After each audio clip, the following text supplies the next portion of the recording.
Hello दोस्तों, आपका स्वागत है हमारे YouTube channel smile with Rajinikanth. हम लास्ट पार्ट लेकर आ चुके हैं केमिस्ट्री के चैप्टर 4 का कार्बन एंड कंपाउंड्स का। यहाँ पर ये हमारा चैप्टर फिनिश हो जाएगा। इसके बाद हम आगे आपको जानते हैं MCQs, जैसे SST में हिस्ट्री पॉलिटिकल सब में दिए, इसी प्रकार से हम MCQs की सीरीज चालू करेंगे। तो सभी चैनल से जुड़े रहिए, ज़्यादा से ज़्यादा प्रमोट कीजिए जिससे हम बच्चों को ज़्यादा से ज़्यादा सिखा सकें और हमें उत्साह देते रहिए। आपके उत्साह के द्वारा ही ये काम पूरा होगा। स्टार्ट करते हैं बिना किसी देरी के। तो पहला है chemical properties of carbon compounds, यानी कार्बन के कंपाउंड्स के केमिकल प्रॉपर्टीज के बारे में पढ़ेंगे। The important chemical properties are as follows, यानी इंपॉर्टेंट केमिकल प्रॉपर्टीज क्या क्या है वो समझते हैं हम बिना किसी देरी के। तो देखिए नंबर 1 पर है बेटा कंजप्शन। कंजप्शन क्या होता है? The complete consumption of carbon compound in the air gives carbon dioxide, water, heat and light, यानी पूरी तरह से कंजप्शन होना कार्बन के कंपाउंड में तो क्या प्रदान करता है? वो एयर की उपस्थिति में कार्बन डाइऑक्साइड, वाटर और हीट और लाइट बनाता है। जैसे ये कार्बन का कंपाउंड है, ठीक है ना, जब एयर की प्रेजेंस में यानी ऑक्सीजन की उपस्थिति में इसको रिएक्शन कराया जाता है तो क्या बनेगा? कार्बन डाइऑक्साइड, वाटर, हीट और लाइट। ये समझा रहा है, बताइए कंजप्शन समझ में आ गया होगा। आगे नीचे दिया गया है कि कार्बन बर्न्स इन एयर और ऑक्सीजन, कार्बन जलता है हवा में या ऑक्सीजन में टू गिव कार्बन डाइऑक्साइड, क्या प्रदान करता है? Carbon dioxide, heat and light. वही चीज कि कार्बन जब ऑक्सीजन की प्रेजेंस में जलता है तो वो कार्बन डाइऑक्साइड गैस, हीट और लाइट देता है। अब नीचे है saturated hydrocarbons burn with A blue flame. ध्यान रखना, सैचुरेटेड, क्या कहा इसने? सैचुरेटेड हाइड्रोकार्बन जलते हैं ब्लू फ्लेम के साथ, नीली लौ के साथ। और सैचुरेटेड में कौन से आते हैं? अल्केन वाले। कौन से आते हैं बेटा? अल्केन। अल्केन का मतलब सिंगल बॉन्ड वाले, ध्यान रखना है ना। फॉर एग्जांपल देखिए, एग्जांपल दिया गया है यहाँ पर CH4 ऑक्सीजन की उपस्थिति में, तो CO2, 2H2O और हीट एंड लाइट। ठीक है, बस ब्लू फ्लेम का ध्यान रखना सैचुरेटेड में। अगला है इन presence of limited supply of air, यानी सीमित मात्रा में ऑक्सीजन की उपस्थिति में सैचुरेटेड हाइड्रोकार्बन फॉर्म से सूटी फ्लेम। जो सैचुरेटेड हाइड्रोकार्बन है वो सूटी फ्लेम देते हैं। सूटी फ्लेम का मतलब होता है तेज लौ, पतली लौ। और unsaturated hydrocarbon burn with A yellow smoky flame, और अनसैचुरेटेड हाइड्रोकार्बन जो होते हैं जलने पर येलो स्मोकी फ्लेम, यानी पीले रंग की लौ के साथ, धुएं के साथ जलती है। धुआं छोड़ते हैं ये, मान लीजिए। दोबारा समझिए, saturated blue flame, unsaturated yellow smoky flame. लेकिन लिमिटेड सप्लाई जब होती है, ठीक है, तो सैचुरेटेड क्या करते हैं? सूटी फ्लेम में चलते हैं। आगे gas and kerosene stove use, यानी गैस और जो केरोसिन के स्टोव प्रयोग किए जाते हैं घरों में, has inlet for air so that burn to give clean and blue flame. यानी इनलेट ऑफ एयर, यानी हवा के साथ जुड़ करके जलने पर स्वच्छ और नीली लौ देते हैं, साफ। Due to presence of small amount of nitrogen and sulphur, यानी उपस्थिति में कम मात्रा में नाइट्रोजन और सल्फर की में कोयला और पेट्रोलियम प्रोड्यूस, कोयला और पेट्रोलियम देता है carbon dioxide with oxide nitrogen and sulphur which are pollutant, जो भी बहुत ही प्रदूषक है। ध्यान रखना कि जो हमारी कम मात्रा में नाइट्रोजन, सल्फर, कोयला या पेट्रोलियम क्या पैदा करते हैं? कार्बन डाइऑक्साइड और नाइट्रोजन के ऑक्साइड और सल्फर के, जो कि बहुत ही प्रदूषक है। अब आता है ऑक्सीडेशन। पहले चैप्टर में ही पढ़ा था, यहाँ पर ही पढ़ते हैं, लेकिन यहाँ पर इसको दूसरे फॉर्म में पढ़ेंगे कि oxidation of ethanol in presence of oxidising agent gives ethanoic acid. यानी ऑक्सीडेशन ऑफ इथेनॉल, यानी इथेनॉल का ऑक्सीडेशन किसकी उपस्थिति में? ऑक्सीडाइजिंग एजेंट गिव्स ना देता है इथेनॉइक एसिड। क्या प्रदान करता है हमें? Ethanoic acid. देखिए आप, ये इथेनॉल है, कलर दूसरा ले लेते हैं, इथेनॉल, ठीक है ना। इथेनॉल में देखिए आप, इथेनॉल देख रहे हैं ना, ये इथेनॉल का फॉर्मूला है। तो इसमें एसिडिफाइड K2Cr ये पड़ा हुआ है, या KMnO4 हीट के साथ जब इसको रिएक्शन करा रहे हैं तो क्या बना रहा है? Ethanoic acid. अब आता है ऑक्सीडाइजिंग एजेंट क्या होता है? कि सम सब्सटेंसेस, कुछ पदार्थ आर कैपेबल, समर्थ होते हैं एडिंग ऑक्सीजन, ऑक्सीजन को ऐड करने में टू अदर, दूसरों के साथ, आर नॉन ऑक्सीडाइजिंग एजेंट। उन्हें किसके नाम से जाना जाता है? ऑक्सीडाइजिंग एजेंट के नाम से। यानी ऐसे पदार्थ जिनमें क्षमता होती है ऑक्सीजन की मात्रा को बढ़ाने की या जोड़ने की, वो ऑक्सीडाइजिंग एजेंट कहलाते हैं। एग्जाम्पल दिया गया है अल्कलाइन यानी KMnO4, या एसिडिफाइड K2CrO7, ठीक है, या KMnO4 जिसको बोलते हैं पोटेशियम परमैंगनेट, और K2CrO7 को पोटेशियम डाइक्लोरोमेट। ध्यान रखना कि जो यहाँ पर KMnO4 दिया गया है पोटेशियम परमैंगनेट है, और नीचे दिया गया K2Cr2O7, ये पोटेशियम डाइक्रोमेट है। ठीक है, ऊपर वाला फॉर्मूला पोटेशियम परमैंगनेट, नीचे वाला पोटेशियम डाइक्रोमेट का है। तो इनमें क्षमता होती है ऑक्सीजन को एडिट करने की, तो ये क्या है, ऑक्सीडाइजिंग एजेंट है। अब आता है एडिशन रिएक्शन। तो एडिशन ऑफ डाई हाइड्रोजन का है, ध्यान रखिएगा कि addition of di hydrogen with unsaturated hydrocarbon, unsaturated का मतलब डबल बॉन्ड हो सकता है या triple bond, in the presence of catalyst such as, जैसे कि निकेल और platinum or palladium or non hydrogenous reaction, यानी ऐसी रिएक्शन, दोबारा समझिए, कि जिसमें यानी डाई हाइड्रोजन का बढ़ जाना किसके साथ, अनसैचुरेटेड हाइड्रोकार्बन के साथ, यानी डाई हाइड्रोजन का बढ़ जाना अनसैचुरेटेड हाइड्रोकार्बन के साथ, किसकी उपस्थिति में, निकेल या प्लेटिनम या प्लेटियम की में, वो क्या कहलाता है, हाइड्रोजेनस रिएक्शन कहलाती है। समझ में आया कुछ? दोबारा समझते हैं कि देखिए पहले हम ये समझते हैं क्या है, यानी अनसैचुरेटेड हाइड्रोकार्बन, तो ये अनसैचुरेटेड है कि नहीं डबल बॉन्ड की वजह से, ठीक है सर जी, समझ में आ गया। तो अनसैचुरेटेड हाइड्रोकार्बन की उपस्थिति में जब क्या एडिंग हो जाए, क्या बढ़ जाए, डाई हाइड्रोजन, क्या बढ़ जाए, डाई हाइड्रोजन, ठीक है, डाई हाइड्रोजन, जैसे आप देख रहे हैं H2 डबल है ना, डाई हाइड्रोजन किसकी उपस्थिति में, निकेल की में, यानी Na कैटलिस्ट कहेंगे, यहाँ पर भी Na है, हो सकता है प्लेटिनम भी हो। तो उससे बनने वाले के बाद जो प्रोडक्ट मिलेगा, ये जो पूरी रिएक्शन है, ये क्या कहलाएगी, हाइड्रोजेनस रिएक्शन। हाइड्रोजेनस रिएक्शन आपको समझ में नहीं आया हो तो मैं आपको शॉर्ट में बताऊं कि हाइड्रोजेनस रिएक्शन उसे कहते हैं जो निकेल, प्लेटिनम या प्लेडियम की उपस्थिति में, जो कि कैटलिस्ट है, अनसैचुरेटेड हाइड्रोकार्बन के साथ करने पर क्या बढ़ जाता है, एडिंग ऑफ डाई हाइड्रोजन, यानी हाइड्रोजन के कंपाउंड बढ़ जाते हैं। ठीक है, वो कहलाता है हाइड्रोजेनस।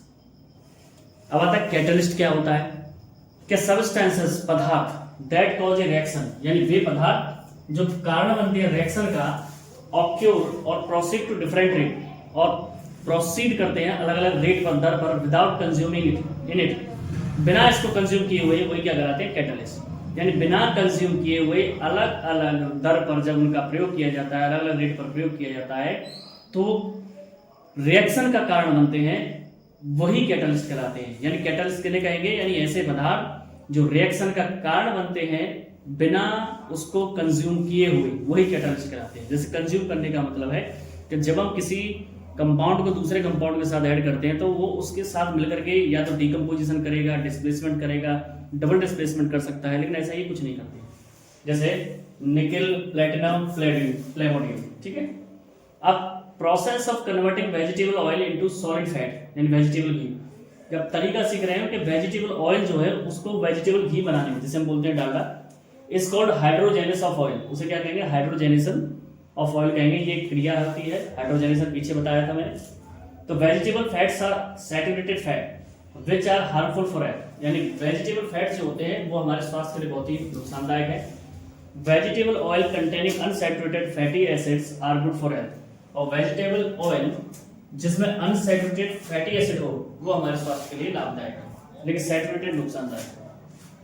अब आता है substitution reaction, replacement of one or more hydrogen atom of an organic molecule by another atom or group of the atom is known as substitution reaction. अब आप समझ रहे होंगे सब्स्टिट्यूशन का मतलब ही क्या होता है। सब्स्टिट्यूशन का मतलब होता है विलोपन करना, यानी एक स्थान से दूसरे स्थान की बात करें तो वहां पर जो हमने डिस्प्लेसमेंट समझा था उसी का ये दूसरा फॉर्म है सब्स्टिट्यूशन रिएक्शन, ये समझ लीजिए।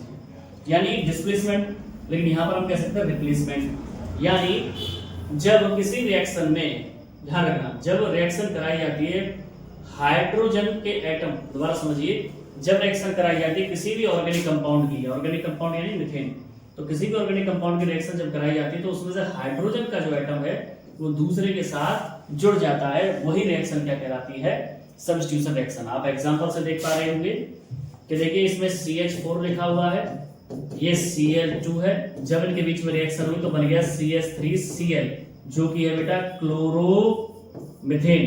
क्या बन जाएगा, क्लोरोमीथेन। अब क्लोरो क्यों कहा है मैंने, क्योंकि आपको बताया था क्लोरो आ जाएगा तो Cl यानी प्रीफिक्स का यूज करेंगे, पीछे की वीडियो में बताया। अब इसमें से जो H कम हुआ है वो दूसरे Cl के साथ, तो देखिए यहाँ पर Cl और यहाँ पर डबल Cl था, तो दोनों रिएक्शन बैलेंस है। तो ये ऐसी प्रोसेस क्या कहलाएगी क्या कहलाएगी, सब्स्टिट्यूशन रिएक्शन कहलाएगी। ठीक है ना, डिस्प्लेसमेंट की तरह दिख रहे होंगे, लेकिन डिस्प्लेसमेंट में क्या था, आपस में इंटरचेंज। यहाँ पर क्या है कि दोनों अलग अलग हो रहे हैं, यानी इसमें से हाइड्रोजन रिमूव हो गया, इसमें से एक Cl अलग हो गया, तो मिलकर बना एक HCl, यहाँ पर देख पा रहे हो, और एक CH3Cl। तो ऐसे रिएक्शन सब्स्टिट्यूशन रिएक्शन कहलाती है। अब आता है सम इंपॉर्टेंट कार्बन कंपाउंड, जैसे इथेनॉल, जैसे हमने सेकंड चैप्टर में पढ़ा, सेकंड या थर्ड चैप्टर में पढ़ा था, थर्ड चैप्टर में उनके फॉर्मूलेस वगैरह पढ़े थे, उसी तरीके से पढ़ेंगे। सेकंड चैप्टर में पढ़ा था एसिड बेसिस एंड सॉल्ट, उसी तरीके से इथेनॉल की बात करें तो CH3CH2 dash OH single bond OH के साथ जुड़ा हुआ है, तो कॉमनली इसे इथाइल अल्कोहल बोलते हैं। ठीक है, इसका दूसरा नाम है इथाइल अल्कोहल, इथेनॉल को। इसकी प्रॉपर्टी समझते हैं क्या है। नंबर 1, ये कलरलेस होता है और इनफ्लेमेबल लिक्विड। ठीक है, दूसरा, it is miscible with water in all proportion, यानी ये पूरी तरह से पानी के साथ जुड़ने लायक है। तीसरा है, it has no effect on litmus paper, इसका कोई लिटमस पेपर पर प्रभाव नहीं पड़ता, तो इससे ये भी पता चलता है कि न्यूट्रल होता है। अगर केमिकल प्रॉपर्टीज की बात करें, किसकी, इथाइल अल्कोहल की या इथेनॉल की, तो ये जब सोडियम के साथ रिएक्शन करता है तो सोडियम इथॉक्साइड बनाता है और हाइड्रोजन गैस इसमें से पास हो जाती है। ध्यान रखना कि जब इथेनॉल सोडियम के साथ रिएक्शन करता है तो सोडियम इथॉक्साइड बनता है और हाइड्रोजन गैस पास हो जाती है। तो रिएक्शन विद कंसंट्रेटेड H2SO4, यानी अब इसका हम H2SO4 के साथ रिएक्शन करते हैं तो डिहाइड्रेशन रिएक्शन भी बोलते हैं इसे, यानी जब इथेनॉल या इथाइल का रिएक्शन किसके साथ कराया जाता है बेटा, H2SO4 के साथ, तो डिहाइड्रेशन रिएक्शन भी कहलाती है। तो देखिए, जब हम इसका रिएक्शन कराते हैं किसके साथ, H2SO4 के साथ, तो यहाँ पर ये चीज हमें प्राप्त होती है, CH2 double bond CH2 plus H2, यानी वाटर भी प्राप्त होता है। अब आता है डिहाइड्रेशन एजेंट, तो इसमें डिहाइड्रेटिंग क्या होगा, H2SO4 होगा ना, इसी ने तो करवाया है। तो होते कौन है डिहाइड्रेटिंग एजेंट, के सब्सटेंसेस यानी वे पदार्थ विच रिमूव्स वाटर फ्रॉम इथेनॉल, जो इथेनॉल से पानी को अलग कर देते हैं, इज नोन एज, उसे जाना जाता है डिहाइड्रेटिंग एजेंट। किसके नाम से, डिहाइड्रेटिंग एजेंट। ठीक है, जैसे इसमें जो उपस्थित हमारा वाटर है इसको यहाँ पर अलग कर दिया गया, किसकी वजह से हुआ, ये H2SO4 की वजह से, तो ये हमारा डिहाइड्रेटिंग एजेंट है। इसने तो कहिए अलग भाई, डिहाइड्रेटिंग एजेंट क्यों कहा है इसने, क्योंकि H2SO4 ने इसे अलग किया है। ठीक है, for example H2SO4 uses as solvent, antiseptic, as antifreezing automobile, तो H2SO4 का प्रयोग किया जाता है, ये कह रहा है। अब आता है इथेनॉइक एसिड, इसी तरीके से इसे भी पढ़ेंगे। तो कॉमनली नोन एसिटिक एसिड, तो इथेनॉइक एसिड का दूसरा नाम क्या है बेटा, एसिटिक एसिड है।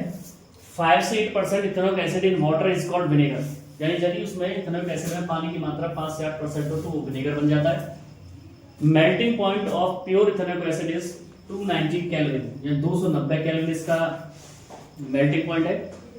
It often freezes in cold climate, so named as glacial acetic acid. ये ठंडे के मौसम में जम भी जाता है, इसलिए इसे ग्लेशियल या कह सकते हैं ग्लेशियल एसिटिक एसिड भी कहा जाता है। तो इसके 3 नाम हो गए बेटा, इथेनॉइक एसिड, एसिटिक एसिड, और पानी की मात्रा में 5 से 8% जल्दी पानी की मात्रा में होता है इथेनॉइक एसिड, तो वो विनेगर बन जाता है और ये जम जाता है, इसलिए इसको नाम एक और दिया गया है, glacial acetic acid. Physical property क्या है इसकी, ये बेटा कलरलेस होता है, बदबू बहुत गंदी आती है इसमें से, मिक्सेबल होता है पानी के साथ, और ये ब्लू लिटमस को रेड कर देता है। तो ब्लू लिटमस को रेड करने का मतलब आप समझ गए होंगे, एसिड सब जुड़ा हुआ है, समझ जाएगी। अब इसकी केमिकल प्रॉपर्टीज की बात करें तो केमिकल प्रॉपर्टीज में इथेनॉइक एसिड की बात कर रहे थे, तो यहाँ पर एस्टरिफिकेशन रिएक्शन बनती है। जैसे पीछे हमने पढ़ा डिहाइड्रेटिंग रिएक्शन, उससे पहले पढ़ा सब्स्टिट्यूशन वाली, तो इसी तरीके से इसमें समझते हैं इथेनॉइक एसिड के साथ कि reaction of ethanoic acid with an alcohol.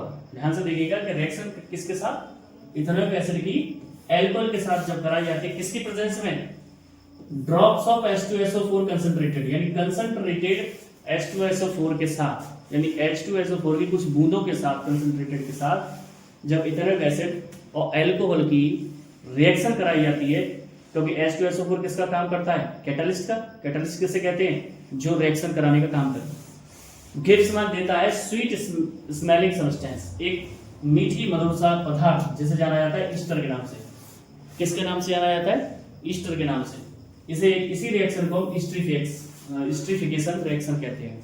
इसी रिएक्शन को हम स्ट्रीफिकेशन रिएक्शन कहते हैं। बताइए समझ में आ गया होगा।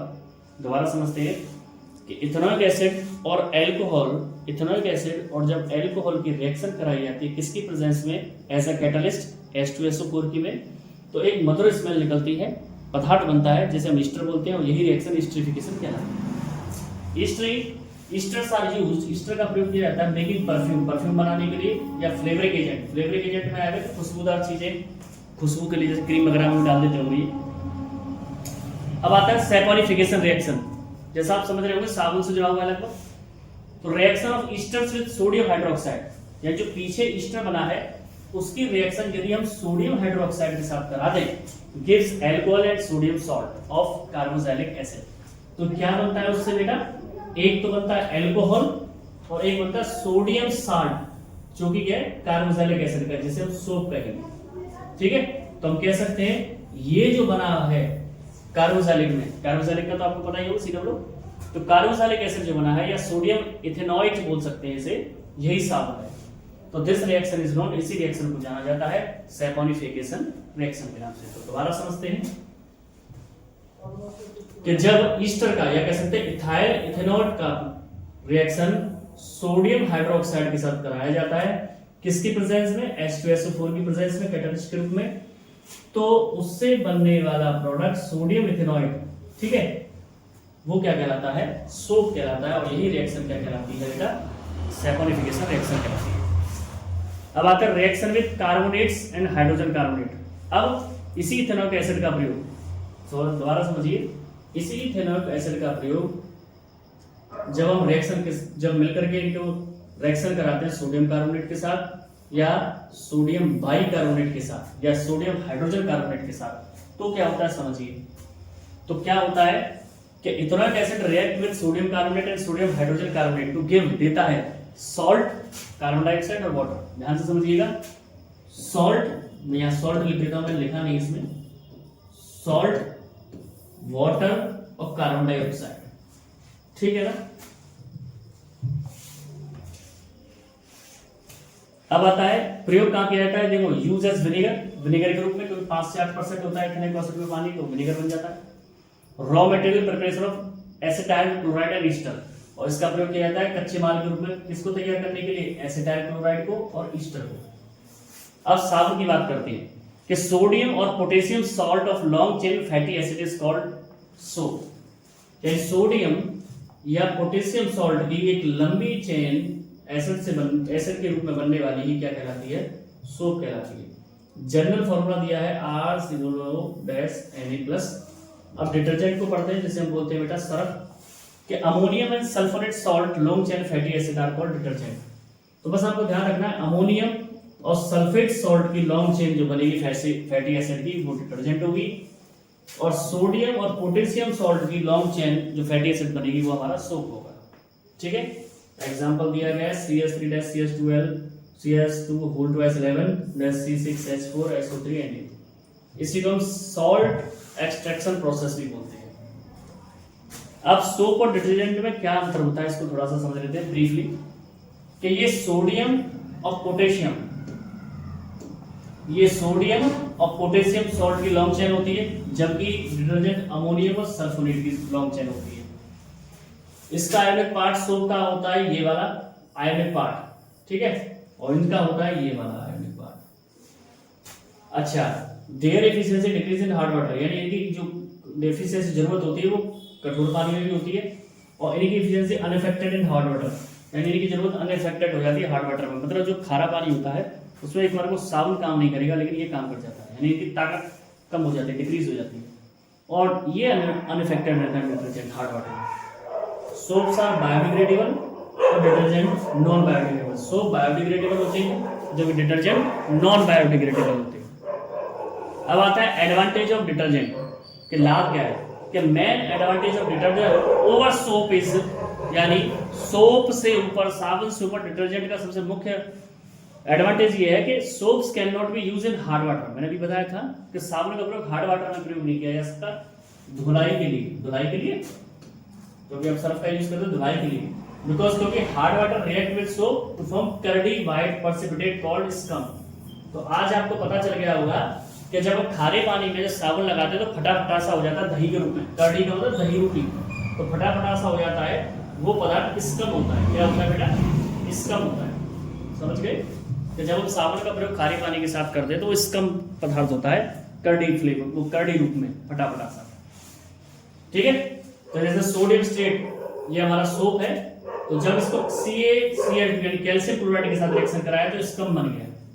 ये थोड़ा सा बहुत ही इंपॉर्टेंट है आपके लिए। 10 मान इस प्रकार इन हार्ड वाटर में soap does not give leather while detergent does, यानी वो चिकनापन साफ सफाई नहीं कर सकता सोप जबकि डिटर्जेंट करता है। अब cleansing agent of soap and detergent यानी उनकी सफाई करने वाले जो अणु है मॉलिक्यूल्स उनके बारे में समझेंगे कि both soaps and detergent contains, ये कंटेन्स लिखा हुआ बेटा 2 पार्ट्स, यानी डिटर्जेंट और सोप में 2 भाग होते हैं। A long hydrocarbon part which is hydrophobic in nature, यानी एक होता है लंबी हाइड्रोकार्बन पार्ट जिसे हम हाइड्रोफोबिक कहते हैं, एंड शॉर्ट आयनिक पार्ट जिसे हम हाइड्रोफिलिक कहते हैं। ध्यान रखना, हाइड्रोफोबिक और हाइड्रोफिलिक।